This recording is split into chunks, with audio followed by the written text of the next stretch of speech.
barely operational needs engineer, BONE. Hello everybody, welcome back to this super doc, a super duper episode. I have with me bone అన్న వెంటనే మనందరికీ చాలా చాలా చాలా దగ్గర మనిషి మన డాక్టర్ గారు అనుకుంటూ మనం అందరం ముందుకు వెళ్ళే డాక్టర్ గురువారెడ్డి గారు ఉన్నారు మనతో. సార్ నమస్తే. నమస్తే అమ్మా. ఎలా ఉన్నారు సార్? బ్రహ్మాండంగా ఉన్నాను. Wonderful sir, super vibe. Sir the super డాక్టర్లో బేసికల్గా మీ గురించి మాట్లాడడంతో పాటు ఇప్పటి వరకు మీరు చేసిన అన్ని అచీవ్మెంట్స్ షేర్ చేసుకుంటూ ఉంటే ఒక పాయింట్లో ఒక ఇన్స్పిరేషనల్ స్టోరీగా ఉంటుంది. దాంతోపాటు మీ పర్సనల్ ఇన్సైట్స్ కూడా ఇంకాస్త లోతుగా తెలుసుకునే ప్రయత్నం చేద్దాము అన్న ఒక కాన్సెప్ట్తోనే ఈ సూపర్ డాక్ సిరీస్ మీతో చేస్తున్నాం sir. To start with, to become an orthopedic surgeon, what's your inspiration sir? కరెక్ట్గా చెప్పాలంటే ఇన్స్పిరేషన్ ఏం లేదు, డిస్పరేషన్.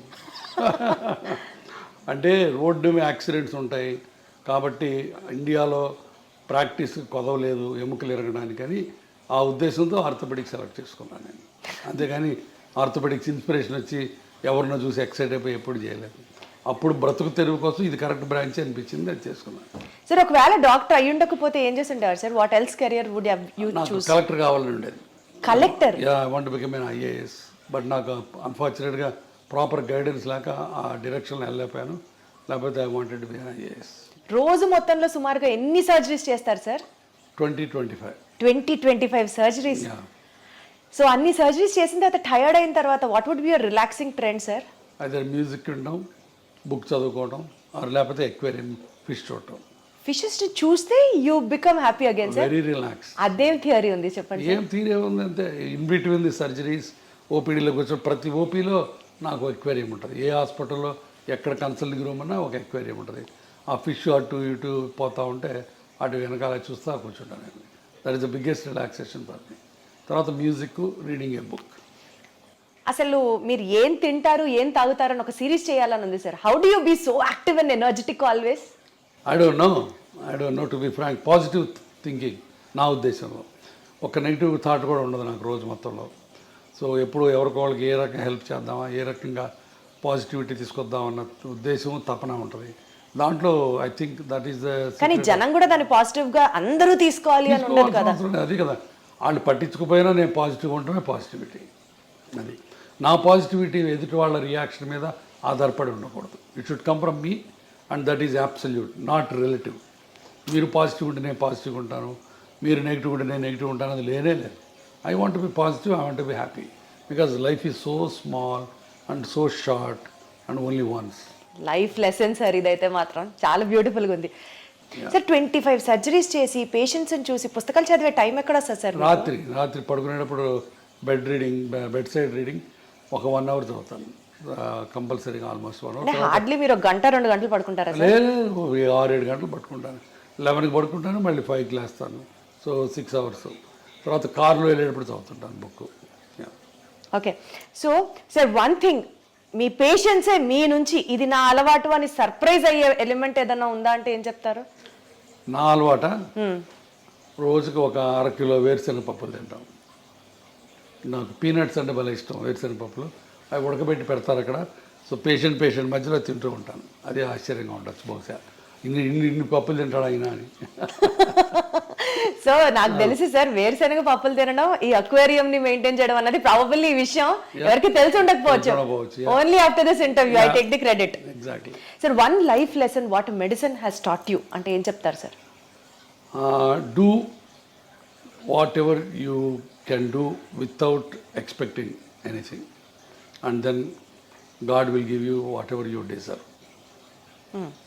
అంటే లెస్ ఎక్స్పెక్టేషన్స్, ఒక్క మాటలో చెప్పాలంటే absolutely no expectation and do it with your heart, not with your brains. Lot of the time brain పనిచేసి heart పనిచేయదు, అప్పుడే ఇబ్బందులు వస్తాయి. So anything you do with heart, with the compassion and passion, నీకు అన్ని మంచి జరుగుతాయి. నాకు గట్టి నమ్మకం. Got it sir. Good intent will help. Exactly. Sir you being an orthopedician sir, bones అనేవి బేసికల్గా బాడీ స్ట్రక్చర్కి హెల్ప్ చేస్తాయి అండ్ సపోర్ట్ ఇస్తాయి బాడీకి అని కాకుండా నిజంగా బోన్స్ రోల్ ఇంకా ఉందా sir? What usually people don't know or neglect about it? బోన్స్కి basically it's skeleton made up of bones and నడవటానికి, కూర్చోవడానికి బోన్స్, జాయింట్స్ ఆల్ ఒక కాంప్రహెన్సివ్ యూనిట్. ఆ బోన్స్ సరిగా లేకపోతే పెయిన్స్ వస్తాయి. ఒక పోస్ట్ మెనోపాజల్, ఇప్పుడు ఆడవాళ్ళకి పీరియడ్స్ అయిపోయిన తర్వాత బాడీ అంతా పెయిన్స్ వస్తాయి. అది because of the bone pain, because of the calcium ఉండదు, వైటమిన్ డి అబ్జార్ప్షన్ ఉండదు. కాబట్టి one of the most important problems of A old age is bones not being healthy. తర్వాత బోన్స్ నాట్ హెల్తీగా ఉండటం వల్ల పడిపోతుంటాం, ఫ్రాక్చర్లు అవుతుంటాయి. సో కాబట్టి బోన్స్ చాలా చాలా రకాలుగా బోన్స్ అండ్ జాయింట్స్ మనిషి మనుగడకి లాస్ట్ చర్మాంకంలో సుఖంగా జీవించడానికి ముఖ్యంగా కావాల్సింది bones and joints. Body organs bones తో ఇంటరాక్ట్ అవుతాయి అన్న స్టేట్మెంట్ ని మీరు ఏకీభవిస్తారా? తప్పకుండా. ఎందుకంటే చివరి రోజుల్లో the balance of the body is very important. అది కోర్ మజిల్స్ అవన్నీ కూడా మన మజిల్స్ బోన్స్ స్ట్రాంగ్గా ఉంటే మీరు పడకుండా ఉంటారు, లేకపోతే కింద పడిపోయి ఫ్రాక్చర్లు అవుతుంటాయి. I mean to ask you sir, digestive system ప్రాపర్గా ఫంక్షన్ అయితే బోన్స్ హెల్దీగా వర్క్ చేస్తాయి. అంతే కదా, మరి డౌట్ ఏముంది దాంట్లో. ఇప్పుడు మాల్ అబ్జార్ప్షన్ సిండ్రోమ్స్ ఉంటాయి. మాల్ అబ్జార్ప్షన్ సిండ్రోమ్స్లో గట్లోంచి సరైన వైటమిన్స్ సరైన ఎలిమెంట్స్ అబ్జార్బ్ అవ్వవు. వాటిల్లో బోన్స్ ఆస్టియోపోరోటిక్గా ఉంటాయి.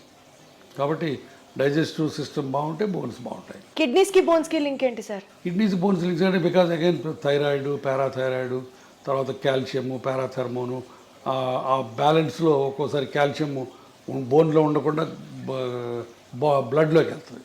సో ఒక్కొక్కసారి కిడ్నీ స్టోన్స్ అని ఫామ్ అవుతాయి.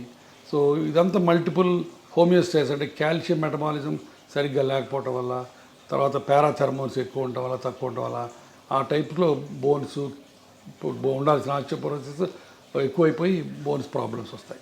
సో కాల్షియం ఆస్టియోడిస్ట్రోఫీ ఉంది ఒక ప్రాబ్లం, కిడ్నీలో ఒక కాళ్ళ బోన్స్లో ప్రాబ్లమ్స్ వస్తాయి. బేసికల్గా ఈ calcium metabolism, vitamin D supplements ఏదైతే చెప్తూ ఉంటున్నారో బోన్ హెల్త్కి చాలా ఇంపార్టెంట్ అని, ఏ ఏజ్ నుంచి ఎవ్రీ టైమ్ ఈ సప్లిమెంట్స్ తీసుకుంటూ ఉండాలంటారు sir calcium and vitamin D? Age of 16 to 60, easy to remember. 16 ఏళ్ళ నుంచి 60 ఏళ్ళ దాకా ప్రతి ఉమెన్ సప్లిమెంటల్ కాల్షియం తీసుకోవాలి. Vitamin D sir? Vitamin D depends on again, but of course vitamin D ఇప్పుడు ఇండియాలో 80% ఆఫ్ పీపుల్కి deficient, what ever the reasons. ఒక్కోసారి నాకు అనుమానం వస్తుంది, అసలు ఈ ఇండియాలో మెజర్ చేసే కరెక్ట్ ఎక్విప్మెంట్ ఉందా, లేకపోతే ఫాల్టీ ఎక్విప్మెంట్ వచ్చిందా అని అనుమానం ఉంటుంది. ఎందుకంటే everybody will have a vitamin D deficiency. So vitamin D రెగ్యులర్గా తీసుకోవడం కంటే కూడా పీరియడ్కి ప్రకారం తీసుకోవాలి, on the prescription of the either endocrinologist or an orthopedic surgeon. Sir, I don't know if it is right or wrong, but lung diseases unte they are more prone to risk of fractures anna mataki relevance unda sir? Lung డిసీజెస్కి bone ఫ్రాక్చర్స్కి నాకు తెలిసి connection ఏం కనపట్లేదు on the face of it. Direct connection అయితే ఏం లేదు lung disease వాటికి. సార్, న్యూరలాజికల్ కండిషన్ స్ట్రెస్ ఎక్కువ ఉన్నప్పుడు does it have an impact on the bone density or the bone strength? న్యూరలాజికల్గా కూడా డైరెక్ట్గా ఉండదు బోన్స్ మీద, బట్ ఒక్కొక్కసారి కొన్ని ప్రాబ్లమ్స్లో పార్కిన్సోనిజము అట్లాంటివి, అట్లంటే where you are not walking too much, you are sitting in a sedentary style, then the bones will lose calcium and osteoporosis వస్తుంది. అచ్చా, so there is an indirect link అనే చెప్పొచ్చు. సో బాడీలో ఇన్ఫ్లమేషన్ ఉన్నప్పుడు sir, ఇప్పుడు non inflammatory diet తినండి అని అందరినీ ప్రమోట్ చేస్తున్నారు భయంకరంగా. Does really inflammation in the body effect the bone health? Not much. Inflammation అనేది ఒక మజిల్స్కి జాయింట్స్కి సంబంధించింది. బోన్ ఇన్ఫ్లమేషన్ అనేది జనరల్గా బోన్ ఇన్ఫ్లమేటెడ్గా ఉండదు, బట్ బోన్స్లో ఒక్కొక్కసారి దేర్ కెన్ బి డిఫరెంట్ పెరియాస్టైటిస్ అని, ఆస్టియంకెన్ను పెరియాస్టియం అని ఒక లేయర్ ఉంటుంది, దానికి బోన్కి మధ్య ఉన్న స్వెల్లింగ్స్ ఒక్కోసారి ఎక్కువ అవ్వచ్చు. అట్లాంటి వాటిని పెరియాస్టైటిస్ అంటే బాగా షిన్ పెయిన్స్ ఉంటాయి, అట్లాంటివి రావచ్చు. అది కూడా calcium, vitamin D, metabolism disturbance వల్ల రావచ్చు. సో అంటే ఆ న్యూరలాజికల్ ఇంపాక్ట్ ఉన్నట్టా లేనట్టా sir? How do we conclude it? డైరెక్ట్గా న్యూరలాజికల్కి బోన్స్కి కనెక్షన్ ఉండదు. అంటే స్ట్రెస్ ఉంటే బోన్ పెయిన్ ఎక్కువ అవుతుంది, స్ట్రెస్ ఉంటే అన్ని బాడీలో అన్ని పెయిన్స్ ఎక్కువ అవుతాయి. అర్థమైందా? మస్క్యులర్ పెయిన్ ఎక్కువ అవుతుంది, తలనొప్పి వస్తుంది, మైగ్రేన్స్ వస్తాయి, నెక్ పెయిన్ వస్తుంది. అందుకని డైరెక్ట్గా బోన్ మీద, బోన్ మెటబాలిజం మీద డైరెక్ట్ రిలేషన్స్ ఏమి లేవు. బట్ ఇండైరెక్ట్గా ఇప్పుడు న్యూరలాజికల్ ప్రాబ్లం వచ్చింది, స్ట్రోక్ వచ్చింది, patient is SIT confined to the bed, అప్పుడు బోన్స్లోంచి ఆస్టియోపోరోసిస్ స్టార్ట్ అవుతుంది. Got it sir. సార్, మీరు కొన్ని లక్షల మంది పేషెంట్స్ని చూసుంటారు over your experience. Basic points patients overlook అయిపోయేది లైఫ్ స్టైల్లో, డెస్పైట్ ఆఫ్ మీరు చాలా వీడియోస్ కూడా చేశారు, సిట్టింగ్ పోస్టర్ దగ్గర నుంచి you have to walk this way, you have to SIT this way అని చాలా చెప్తూనే ఉంటారు. Despite of all your me guidance కాకుండా కూడా పేషెంట్స్ వాళ్ళ లైఫ్ స్టైల్లో ఓవర్లుక్ చేసే పాయింట్స్ ఏంటి సార్? మెయిన్ పోస్చర్, మనం ఇందాక అనుకున్న పోస్చరు. మరి నేను చెప్పినట్టు ఇలా స్ట్రైట్గా కూర్చోరు, ఇప్పుడు అందరూ ఇలా వంగి కూర్చుంటారు, వంగి నడుస్తారు. సో పోస్చర్ ఒకటి మెయిన్, బాగా అందరూ నెగ్లెక్ట్ చేసేది posture. Number 2, lack of exercises. అసలు ఎక్సర్సైజులు, చిన్న ఎక్సర్సైజెస్ కూడా చేయకుండా సెడెంటరీ లైఫ్ స్టైల్లో కూర్చుంటారు. అది number 2. Number 3, abuse of the joints. ఇప్పుడు కింద కూర్చొని ఇండియన్ టాయిలెట్ లేకపోతే కింద బాచపట్టు వేసి కూర్చుంటే మోకాళ్ళ మీద లోటు పడుతుంది, అది మంచిది కాదు. సో అది తెలియదు చాలామందికి. అట్లానే నడుముకి ముందుకు వంకి కూర్చుంటే నడుము మీద పాడైపోద్ది, అట్లానే మెడ ముందుకు వెళ్తే మెడ పాడైపోద్ది. సో ఇవన్నీ కూడా తెలియక చాలామంది they keep on repeating the mistake in the daily activities. Sir 10,000 steps నడిస్తే you will be healthy all over అన్నది జనరల్గా చెప్పిన మాట. బట్ హై ఇంటెన్సిటీ ఎక్సర్సైజెస్ చేస్తే మోకాళ్ళు అరిగిపోతాయి, 10,000 అడుగులేస్తే మోకాళ్ళు అరిగిపోతాయి, ఎక్కువ వెయిట్స్ ఎత్తితే స్ట్రెంథనింగ్ ఎక్సర్సైజెస్ చేస్తే మోకాళ్ళు అరిగిపోతాయి. వీటిలో ఏది కరెక్ట్ సార్? చెయ్యాలని కొందరు, చేయకూడదని కొందరు, కరెక్ట్ చెప్పండి సార్. మోకాళ్ళు అరగడానికి మెయిన్ కారణం number 1 age, number 2 weight, number 3 high impact activities, 3. Number 4 accidents. సరే యాక్సిడెంట్ గురించి మనం మాట్లాడుకోవట్లేదు, ఆ ఏజ్ అది తప్పనిసరి. మనం ఏజ్ అవుతుంటే జాయింట్స్ అరుగుతూ ఉంటాయి. Number 2 weight is directly proportional or directly damaging to the bone joint health. So అది మన చేతిలో ఉంది. సో కాబట్టి మీరు ఎంత బరువు తగ్గితే మోకాళ్ళకి అంత మంచి పని చేసినట్టు. Number 3 point is abuse of the joints. Abuse అంటే ఫర్ ఎగ్జాంపుల్ మీరు ఇండియన్ టాయిలెట్లో కూర్చున్నారనుకోండి, లేకపోతే నెలకు ఒకసారి తిరుపతి కొండ ఎక్కి దిగారనుకోండి, రోజుకి 200 సార్లు మెట్లు ఎక్కి దిగారనుకోండి, మీ మోకాళ్ళ మీద 4 రెట్లు బరువు పోతుంది. అది బయోమెకానికల్లీ ప్రూవెన్. సో దాంతో మీరు మోకాళ్ళని తొందరగా అరగొట్టుకుంటారు. చాలామంది మా తాతలు మెట్లు ఎక్కేవాళ్ళు, మా తాతలు కింద కూర్చునేవాళ్ళు, వాళ్ళకి లేని ప్రాబ్లం నాకెందుకు వస్తుంది అని చెప్పి నమ్మరు. బట్ తాతలు వేరు, మనం వేరు. వాళ్ళ దేహదారుఢ్యం వేరు, వాళ్ళ బాడీ కాంపోజిషన్ వేరు, వాళ్ళ లైఫ్ స్టైల్ వేరు, వాళ్ళ ఫుడ్ డైటరీ హ్యాబిట్స్ వేరు, మనవి వేరు. మనం డెఫినెట్గా ఇండియన్ టాయిలెట్లో కూర్చున్న, మెట్లెక్కి దిగిన 4 రెట్ల బరువు మోకాళ్ళ నుంచి పోద్ది. That is a proven biomechanical thing. So కాబట్టి అది చేయకూడదు. సో అది చాలా చాలా జాగ్రత్తగా, చాలా మెట్లు ఎక్కి దిగకుండా ఎవరికి అసలు ఇంపాసిబుల్ కాబట్టి వీలున్నంత వరకు, ఇంపాసిబుల్ అంటే వీలున్నంత వరకు. సో అది ఎక్కి దిగాలని రూల్ ఏం లేదు. చాలామందికి ఎక్కి దిగితే మంచిది, హెల్త్ మంచిది అంటారు. సో కొంతమంది అసలు లిఫ్ట్ ప్రిఫర్ చేయరు. My doctor advised me to use only lifts, నేను డోంట్ యూజ్ ద లిఫ్ట్స్ అని చాలామంది అంటారు. That is a wrong concept. ఎందుకంటే ఇప్పుడు కార్డియాలజిస్ట్కి మాకు ఇప్పుడు తగదాలు. కార్డియాలజిస్ట్ ఏమో నడవమంటాడు, మెట్లు ఎక్కమంటాడు, లిఫ్ట్ ఎక్కద్దు అంటాడు. నేనేమో లిఫ్ట్ వాడద్దు, మెట్లు వాడద్దు, లిఫ్ట్ వాడమంటాను. కారణం ఏంటంటే మెట్లకి దిగితే గుండెకి మంచిది, లంగ్స్కి మంచిది, బట్ మోకాళ్ళు బ్యాడ్ అయిపోద్ది.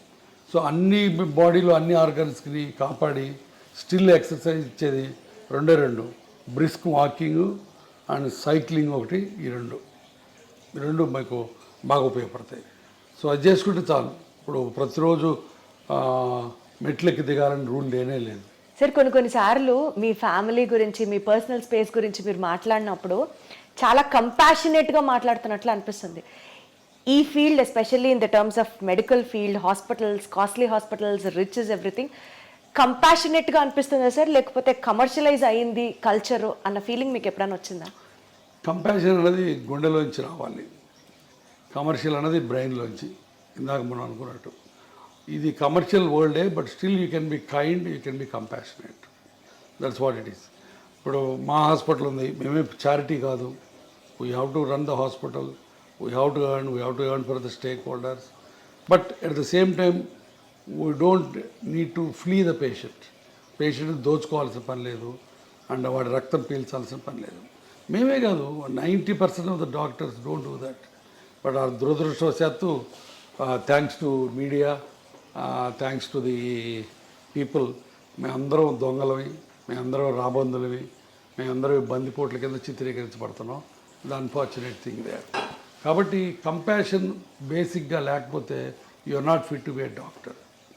సో కంపాషన్ తోటే అందరూ ప్రాక్టీస్ చేస్తాం, బట్ ఒక్కోసారి బయటికి కమర్షియల్ ఎలిమెంట్సే బయటకు వస్తాయి. Profit over a patients care if you have to talk, మీరు ఎప్పుడు patient care this really made my day, నేను ప్రాఫిట్ చూడలేదు ఈ కేసులో అని మీకు ఆ హార్ట్ వెల్మింగ్గా అనిపించిన చాలా సార్లు వస్తుంది అది.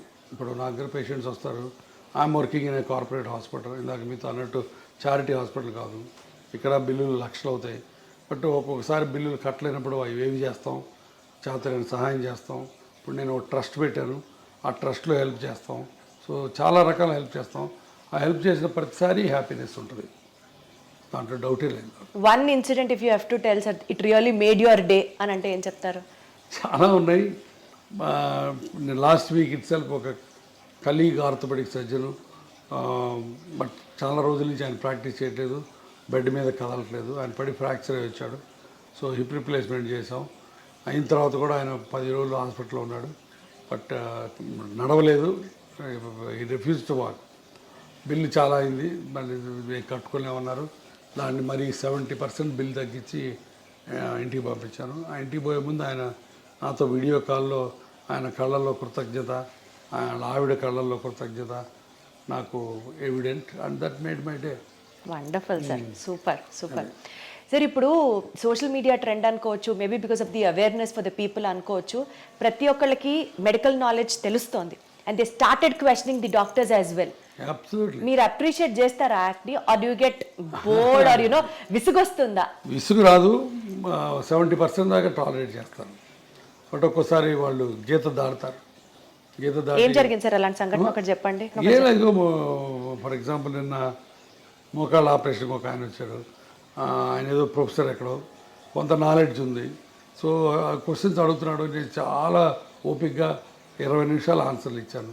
మళ్ళీ 21 తర్వాత మళ్ళీ మొదలుపెట్టాడు. నాకు కొంచెం కోపం వచ్చింది. మిగతా పేషెంట్లు వెయిట్ చేస్తారు. నేను చెప్పాను, ప్రొఫెసర్ గారు మీరు ఇందాక అడిగిన వాటన్నిటి సమాధానాలు చెప్పాను, మళ్ళీ అదే క్వశ్చన్స్ అడుగుతున్నారు, సేమ్ సమాధానాలు చెప్తారు, కొత్త సమాధానాలు ఉండవు. మీరు అనుకున్నట్టు సమాధానం రావాలంటే రాదు, సమాధానం ఒకటే ఉంటుంది, మీరు అనుకున్నట్టు రాదు అని చెప్పాను.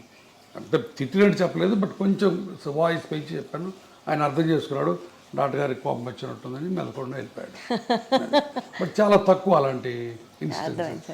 సార్ బేసికల్గా మీరు అన్ని ఇయర్స్ మెడిసిన్ చేసి అంతమందితో యూనో చూసి పేషెంట్స్ని చూసి ఒక డెసిషన్ తీసుకుంటారు సార్, మెడికల్ డెసిషన్. అన్ఫార్చునేట్లీ అది మీడియా వల్ల కానీ పబ్లిక్ వల్ల కానీ మిస్అండర్స్టాండ్ అయిన సిచ్యువేషన్స్ ఉన్నాయా?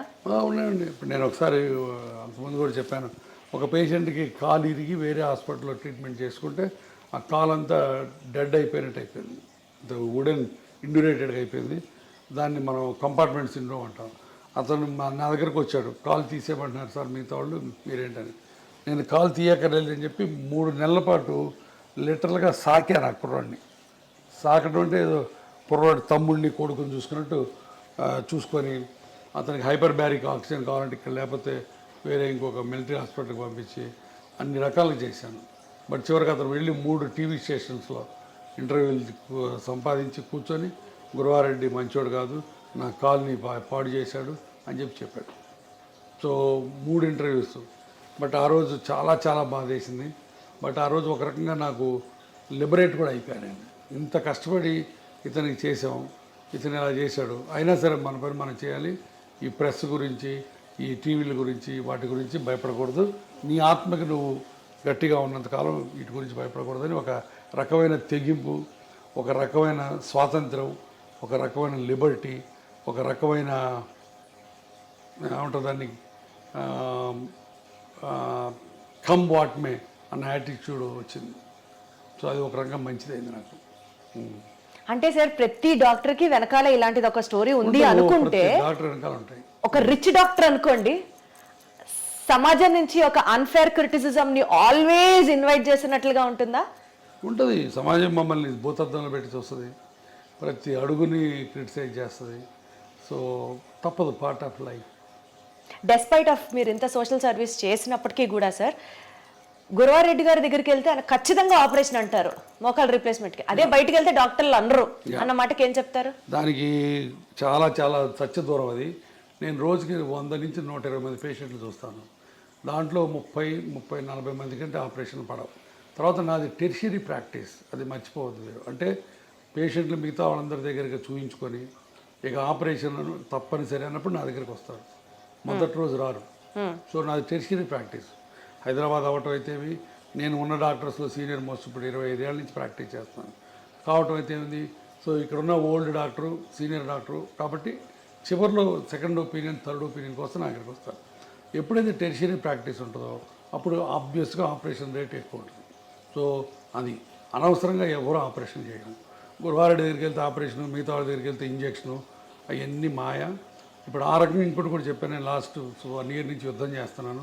ఇంజక్షన్లు పనికిరాని ఇంజక్షన్లు చేసి పేషెంట్లు మాయ చేసే డాక్టర్లు. ఈ ప్రస్తావన తీసుకొచ్చారు కాబట్టి ఇంకొక పర్సనల్ కామెంట్ కూడా ఉంది సార్. మీరు అగేన్స్ట్ పిఆర్పి ఫర్ ఆర్థరైటిస్ అని చెప్తున్నారు. Exactly against PRP for arthritis. కానీ గురువారెడ్డి గారి హాస్పిటల్లో పిఆర్పి ఇంజెక్షన్లు 7,000 నుంచి 8,000 రూపాయలు ఉండే ఇంజెక్షన్ 17,000 రూపాయలు ఆయన ఎందుకు ఛార్జ్ చేస్తున్నారు? పిఆర్పి ఇంజెక్షన్ కూడా నా హాస్పిటల్లో చేయలేదు ఫర్ ఆర్థరైటిస్. ఎవరైనా వచ్చి ప్రూవ్ చేయమని చెప్తాను. పిఆర్పి ఫర్ స్పోర్ట్స్ ఇంజురీస్కి ఎంతో 10 అని చెప్పాను ఇందాక. టెండాన్ ఇంజురీస్కి, ఇక్కడ టెన్నిస్ ఎల్బోస్కి ఇస్తే ఇవ్వచ్చు. నేను ఇవ్వను. నా దగ్గర 36 మంది పనిచేస్తారు టీం. స్పోర్ట్స్ మెడిసిన్ వాళ్ళు ఇస్తే ఇవ్వచ్చు. బట్ ఆర్థరైటిస్కి, నీ జాయింట్లో మా దగ్గర పిఆర్పి అనేది ప్రసక్తే రాదు. ఎవరైనా వచ్చి ప్రూవ్ చేయమని చెప్పాను. అర్థమైందా? 3 ఇప్పుడు స్టెమ్ సెల్స్ అని ఇచ్చి 2,80,000 తీసుకునేది మా దగ్గర జరగదు. నేను ఎగైనెస్ట్ ఏంటంటే PRP in arthritis. Orthopedic surgeons చాలామంది పిఆర్పీలు టెన్నిస్ ఎల్బోస్కి, యాంకిల్ ఇంజురీస్కి, హీల్ పెయిన్స్కి ఇస్తారు. నాకు ఏ రకమైన అభ్యంతరం లేదు. నాకు దాని మీద నేను ఇవ్వను, నేను వాటిని అన్నాను. అది దాని మీద నాకేం లేదు. ఎందుకంటే పీపుల్ అన్ని చోట్ల ఇస్తారు, కొన్ని చోట్ల మంచి రిజల్ట్స్ ఉన్నాయి. దానికి నేను PRP for other conditions work అయినప్పుడు why not for the knee sir? ఆర్థరైటిస్కి లేదు role. That's what I'm saying. There is no evidence at all. Arthritis is a global phenomena. అంటే మొత్తం కార్టిలేజ్ అంతా పాడైపోయింది. ఈ కార్టిలేజ్ అంతా పాడైపోయినప్పుడు దాన్ని మనం ఉద్ధరించి నువ్వు కార్టిలేజ్ పుట్టించరు. అంటే అయిపోయిన కార్టిలేజ్ తిరిగి మళ్ళీ ఫామ్ అవ్వదా సార్? ఇంత మటుకు గ్లోబల్గా కార్టిలేజ్ రీజనరేట్ అన్నది లేదు. కార్టిలేజ్ సెల్స్ స్పోర్ట్స్ ఇంజురీస్లో చిన్న లేజన్స్ ఉంటే దాంట్లో కాండ్రోసైట్స్ అని, ఓట్స్ అని డిఫరెంట్ ప్రొసీజర్స్ ఉన్నాయి. అవన్నీ ఉపయోగపడతాయి అక్కడ వరకు. అక్కడ కూడా ఫైబ్రస్ టిష్యూ ఫామ్ అయ్యి కొంతవరకు కార్టిలేజ్ సెల్స్ వస్తాయి. బట్ కార్టిలేజ్ రీజనరేట్ అయ్యి ఆర్థరైటిస్, మోకాళ్ళ నొప్పుల ఆర్థరైటిస్ బాగుపడి మళ్ళీ బ్రహ్మాండంగా నార్మల్ కార్టిలేజ్ వచ్చింది అల్ట్రాసౌండ్లో చూపిస్తాడు ఈయన, ఈ డాక్టర్ గారు, బౌన్సర్ డాక్టర్ గారు. అల్ట్రాసౌండ్ తీసేదిగో నీకు మళ్ళీ కార్టిగ్రామ్ అని చూపిస్తాడు. ఇవన్నీ మాయ, భయంకరమైన మాయ. కానీ ఆయన చేసేది మాయే. కానీ చాలా మంది ఆర్థోపెడిషియన్స్ కూడా ఈ కార్టిలేజ్ గ్రో అవుతుంది అని మందులు ఇస్తున్నారు కదా. కార్టిలేజ్ గ్రోత్ కి స్పోర్ట్స్ ఇంజరీస్ లో గ్రోత్ అయ్యే టెక్నిక్స్ వేరు. వీటిని మిక్స్ చేయొద్దు. కార్టిలేజ్ గ్రో అవడానికి చిన్న వాటికి బోల్డ్ అని ప్రొసీజర్స్ ఉన్నాయి. ఆర్థ్రోస్కోపిక్గా చేస్తారు. అవన్నీ స్పెషల్ ఇండికేషన్స్ ఉన్నాయి, స్పెషల్ ప్రొసీజర్స్ ఉన్నాయి, స్పెషల్ ట్రైనింగ్ ఉంది. నువ్వు ఎనస్థీషియా వాడి వచ్చి నువ్వు నీ జాయింట్ హీరో నేనని చెప్పి ఎక్కడ ఉందో అక్కడ ఇంజక్షన్ చేస్తే పోద్దని, ఇక్కడి నుంచి ఎక్కడ తీస్తే నీ రీప్లేస్మెంట్ అని, ఇంత ల్యాక్ ఆఫ్ నాలెడ్జ్ ఉన్న డాక్టర్ దగ్గరికి 1000 మంది వెళ్ళి బాధపడుతుంటే ఏం చేయాలి? మాయ చేస్తాడు. ఆ మాయ కోసం యుద్ధం చేస్తున్నాం మేము. ఇది ఇవాళ తాగదు యుద్ధం. ఇది ఇంకా చాలా దూరం వెళ్తుంది యుద్ధం. సరే, మీరే అంత బిజీ ప్రాక్టీషనర్ అయ్యండి, అంత బిజీ డాక్టర్ అయ్యండి, ఇంకా ఈ సొసైటీకి సంబంధించిన ఇలాంటి ఇష్యూస్ నా బాధ అదేనమ్మా. ఇప్పుడు నాకు వెస్టర్న్ ఇంట్రెస్ట్ ఏమీ లేదు. నాకున్న ప్రాక్టీస్ నాకుంది, నేను ఇన్స్టిట్యూట్ పెట్టుకున్నాను. బట్ నాకు పేషెంట్ గురించి బాధ. నేనే కాదు, నాలాంటి బాధపడేవాళ్ళు చాలామంది ఉన్నారు. మేము అందరం కలిసి ఇప్పుడు దానికి అగైనెస్ట్ ఫైట్ చేస్తున్నాం. సార్, బేసికలీ మీ ఫ్యామిలీ ఏమంటారు సార్? అవన్నీ మనకి ఎందుకు అవసరమా? మనం ఎంత సంపాదించాం, ఎంత సెటిల్ అయ్యాం, పిల్లలు బాగున్నారు. వాళ్ళు ఏమన్నారు, ఇది నా ప్రొఫెషను, ఇది నా ప్రిన్సిపల్స్, ఇది నా ప్యాషను, ఇది నా కమిట్మెంట్ టు ది పేషెంట్స్. ఎవరేమైనా అనుకోండి, నాకు నమ్మకం ఉంది అంతే. అద్భుతం sir, commitment to the patients అన్నారు చూడండి సార్. అంతేనమ్మా. మీరు అన్నట్టు నాకేమీ రాదు దీంట్లో వచ్చి, ఇంకా 4 రాళ్ళు పడతాయి. But I'm ready. మీరు అన్నట్టు ఎంత బిజీ అయినా సరే నేను దీన్ని పెట్టుకొని నేను ఎన్ని గంటలు దీని మీద కూర్చుంటున్నాను నేను. ఎందుకంటే ఐ వాంట్ టు ఈ దోపిడీ కార్యక్రమం ఆగిపోవాలి. తర్వాత ఇంకోటి, ఇది పెయిన్ క్లినిక్స్ మీద కాదు, అది కూడా చెప్తున్నా. పెయిన్ క్లినిక్స్, పెయిన్ స్పెషలిస్టు కొన్ని 100 ఏళ్ల నుంచి ఉన్నారు. మంచి పనులు చేస్తున్నారు. వాళ్ళందరూ ఇప్పుడు spine, cancer pain, chronic pains మీద మేమందరం వాళ్ళకి రిఫర్ చేస్తాం పేషెంట్ని, పెయిన్ క్లినిక్ వాళ్ళకి. అబ్సల్యూట్లీ సార్, నాకు అర్థమవుతుంది సార్. పెయిన్ అన్నారు కాబట్టి కొంచెం పిఆర్పి నుంచి పక్కకి వెళ్తే ఫిజియోథెరపీ చేసుకోవడం వల్ల early stages maybe around 18 years or 20 years నుంచి ఫిజియోథెరపీ ఎక్సర్సైజెస్ స్టార్ట్ చేస్తే బోన్ జాయింట్స్ హెల్దీగా ఉంటాయి, బోన్ జాయింట్ ప్రాబ్లమ్స్ ని మనం నివారించవచ్చు అన్న మాట తప్పు. స్లో చేయొచ్చు, ఎక్స్టెండ్ చేయొచ్చు. ఉన్న వాటి అన్నిటిలో ఫిజియోథెరపీ మజిల్స్ బోన్స్ని హెల్దీగా ఉంచుకోవటం తప్ప ఇంకా వేరే ఏమీ లేదు. నేను 2 పాయింట్లు చెప్తాను, గుర్తుపెట్టుకోండి, హైలైట్ చేయండి. ఇది మోకాళ్ళు మొదటి నుంచి ఫస్ట్ స్టేజ్ నుంచి ఆపరేషన్ అక్కర్లేదు, లాస్ట్ స్టేజ్లో ఆపరేషన్ అవసరం. ఈ ఫస్ట్ స్టేజ్ నుంచి treatment simple medicines. Simple medicines అంటే ఏంటి? ఎప్పుడన్నా నొప్పుంటే సింపుల్ పారాసిటమాల్ ట్యాబ్లెట్, లోపల కార్టిలేజ్ నరిష్మెంట్కి, అంటే ఉన్న కార్టిలేజ్ బలాన్ని కాపాడటానికి, కొత్త కార్టిలేజ్ రావడం కాదు. అగైన్ అక్కడ మాయ, నీవు కొత్త గుజ్జు పుట్టించే ఇంజక్షన్ చేస్తూ ఉంటావు. తప్పు. కొత్త గుజ్జు పుట్టించే ఇంజక్షన్లు ఇంత పట్టుకు ప్రపంచంలో ఎక్కడా లేవు. పుట్టదు. ఉన్న గుజ్జు బలాన్ని కాపాడే ఉన్నాయి, దాన్ని కాండ్రో ప్రొటెక్టివ్స్ అంటారు. ఓకే. ఆ ట్యాబ్లెట్స్, బోన్స్కి ప్రొటెక్ట్ చేసే కాల్షియం ట్యాబ్లెట్లు, మజిల్స్ని ఎక్సర్సైజ్ చేయాలి. ఇప్పుడు for example quadriceps muscle exercise చేసామనుకో, మోకాల మీద ఉన్న లోడ్ని అది కొంత తీసుకుంటుంది, అందుకని మీకు ఎక్సర్సైజ్ బాగా ఉపయోగపడుతుంది. అట్లానే జాయింట్ని అబ్యూజ్ చేయకుండా, చెప్పాను కదా, ఇండియన్ టాయిలెట్స్ వాడకుండా అట్లా చేసుకోవటం తప్ప ఇంకోటి లేదు. నేను పేషెంట్కి 2 సెంటెన్స్ చెప్తాను. అమ్మ, నేను ఇచ్చిన మందులు, ఎక్సర్సైజులు పని చేసిన నాళ్ళు ఆపరేషన్ అక్కర్లేదు.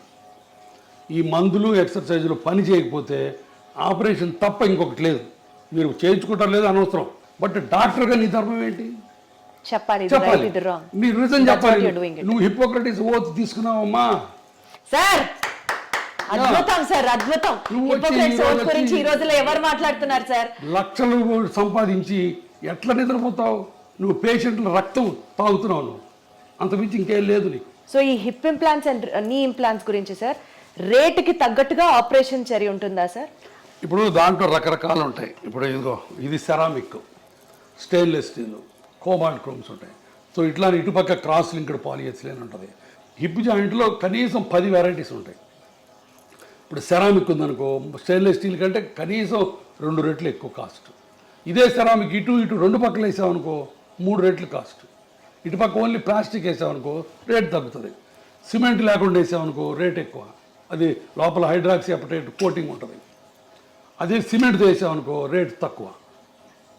సో ఇట్లా డిఫరెంట్ కాంబినేషన్స్ ఉన్నాయి, పెరుగుతాయి. ఇప్పుడు చీరల్లో పట్టు చీరలు ఉంటాయి, సిల్క్ చీరలు ఉంటాయి, ధర్మవరం చీరలు ఉంటాయి, చీరల్లో హ్యాండ్ ఎంబ్రాయిడరీ ఉంటుంది. ఒక్కొక్క చీర ఒక్కొక్క కాస్ట్, అవునా కదా? జరీ ఉంటుంది, జరీ ఉంటే కాస్ట్ ఎక్కువ. ఇది అంతే. ఒక 20 వెరైటీస్ ఆఫ్ జాయింట్లు ఉన్నాయి. ఇక్కడికి వచ్చిన తర్వాత ఆ జాయింట్ని బట్టి ₹1,00,000 నుంచి ₹5,00,000 దాకా ఉంది హిప్ ప్రైస్. ₹1,00,000కి ఇండియన్ ఇంప్లాంట్ సిమెంట్తో వేసుకోవచ్చు, బట్ అది యంగ్ పేషెంట్కి వేయడానికి లేదు. యంగ్ పేషెంట్ 25 ఏళ్ళు కోవిడ్ బారిన పడి ఎవాస్కులర్ నెక్రోసిస్ వచ్చిన అతనికి ₹1,00,000 ఇస్తే తొందరగా పాడైపోద్ది. అతనికి అన్సిమెంటెడ్ హిప్ వేయాలా, సెరామిక్ హిప్ వేయాలి. So that's all. ఇప్పుడు దాంట్లో రోబోటిక్ టెక్నాలజీ వచ్చింది. రోబోటిక్ టెక్నాలజీ చేస్తే కొన్ని అడ్వాంటేజెస్ ఉన్నాయి, దానికి ఎక్కువ అవుతుంది. సో ఇవి థింగ్స్. సార్, రోబోటిక్ సర్జరీస్ గురించి మాట్లాడితే sir, your hospital is ranked among the top most robotic surgeries perform చేసే హాస్పిటల్. అది definitely first of all congratulation sir.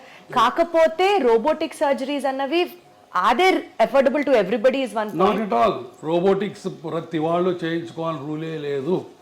Robotics చేయాలి, అది చేయకపోతే నీ బతుకు దుర్భరం అన్నమాట అంతకంటే లేదు. ఎప్పుడు చేస్తారు సార్ రోబోటిక్స్? రోబోటిక్స్ వల్ల 2-3 అడ్వాంటేజెస్ ఉన్నాయి, మార్జినల్ అడ్వాంటేజెస్. అది పేషెంట్కి ఎక్స్ప్లెయిన్ చేస్తాం. కొంత ప్రెసిషన్ ఉంటుంది, కొంత post operative pain, immediate post operative pain కొంత తక్కువ ఉంటుంది. ఓన్లీ ఫస్ట్ 2-3 డేస్, తర్వాత మళ్ళీ సేమ్ ఉంటుంది. ఆ ఫస్ట్ 2 డేస్ ఎందుకు ఉంటుంది అంటే సాఫ్ట్ టిష్యూ డిసెక్షన్ తక్కువ ఉంటుంది. తర్వాత ఇప్పుడు అలైన్మెంట్స్ అని డిఫరెంట్ అలైన్మెంట్స్ వచ్చినాయి మోకాళ్ళ ఆపరేషన్లో. ఆ డిఫరెంట్ అలైన్మెంట్ చేయాలంటే రోబోటిక్స్ ద్వారా చేయొచ్చు. ఇవన్నీ కూడా వెరీ సైంటిఫిక్.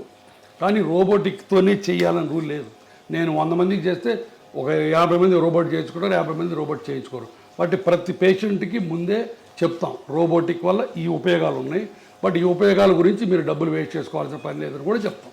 కానీ సార్ ప్రిసిషన్ గా ఉంటుంది, చాలా మినిమల్ ఇన్వేషన్ ఉంటుంది, వీటి గురించి ఇట్లా మాట్లాడితే సక్సెస్ రేటు రోబోటిక్ సర్జరీస్ లో ఫర్దర్ గా ఏమీ లేదు, రెండిటికి ఒకటే.